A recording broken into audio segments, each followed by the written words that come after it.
illegal hustle, welcome to the trap. I can blow a stack, bet I make it back. You can hit my line if you need a track, but we can't even talk if it ain't about the bag.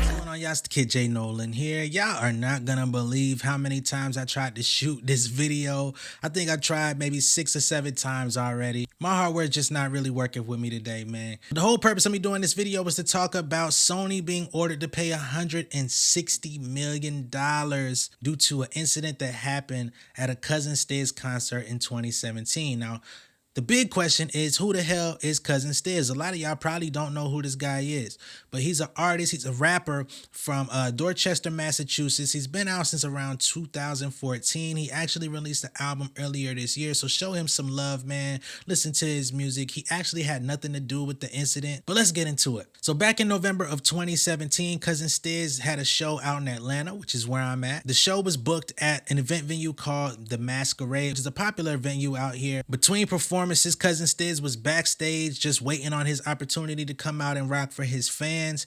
2 of the fans from the crowd actually jumped on the stage and were having a great time. Giovanni Diaz and realjnolan. They climbed onto the stage, and somebody in the crowd was not so thrilled about them having a good time. So he actually ended up firing off at them and killing them. He also fired off at 2 other people in the crowd and injured them. So 4 people were shot, 2 injured, 2 passed away. The gunman was later identified as 25-year-old Jonathan Batista. I don't know what was going on with him that night. I don't know how he snuck a firearm into the venue. The security is normally up to par. But it was a tragic event overall, man. After everything went down, Cousin Stizz took to Twitter. He says he's completely heartbroken. Before I hit the stage in Atlanta tonight, there was a shooting in the crowd. 2 people died and 2 others were injured. I'm in shock and at a loss of words for the senseless violence. A lawsuit was later filed in 2018 by the Beasley Allen law firm, and that lawsuit implicated Sony, which is the parent company of RCA Records, Live Nation, and the event venue Masquerade. They were all named as defendants for their negligence in proper security measures. In a statement after the verdict was read, which came out on December 15th,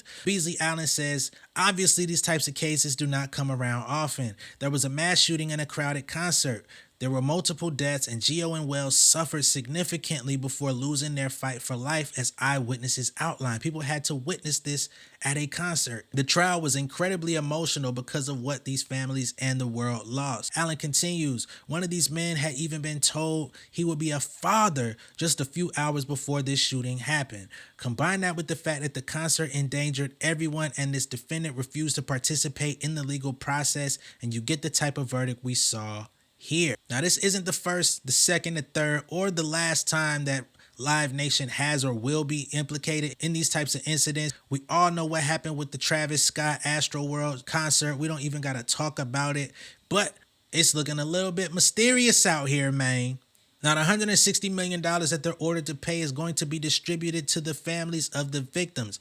As of now, it has not been outlined how they're going to divvy this up, if it's going to be equal shares for all families. But if so, that's $40 million per family. Now, of course, there's no amount of money that can exchange a life, but $40 million should be a nice cushion for them to at least move forward, try to have a fresh start, and try to find some peace in this world ever since it happened. Now, what's crazy to me is I've actually attended shows at Masquerade. I've even performed at Masquerade after this incident happened. I never even really knew about it. People didn't talk about it here in Atlanta, but I did notice that when I was going to the show, they were very strict about what you could and couldn't bring into there. They searched my bags thoroughly. I was trying to solicit my music and have a merch table set up because I was taking the stage, but there was very strict security. Unfortunately, they didn't have the same at the event at Cousin Stizz concert, and it's just unfortunate, man.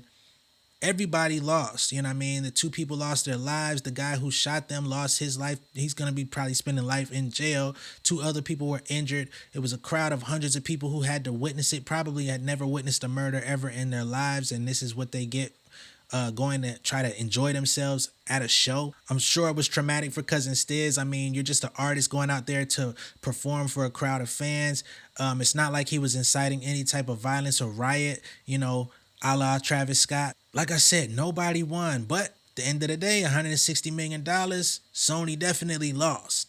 Now, of course, they're a huge conglomerate. They have the money, but nobody wants to pay that type of money. There's artists out here that are selling their masters, they're publishing their catalogs just to get a taste of that type of money, man. Let me know what you guys think of this down below in the comments. Be sure to like and share this video. If you hear my laptop in the background kicking out air, just ignore it, okay? If this is your first time seeing me on YouTube, be sure to hit that subscribe button, hit the post notification bell for all updates. I will see you guys on the next one, all right? Much love, respect, y'all.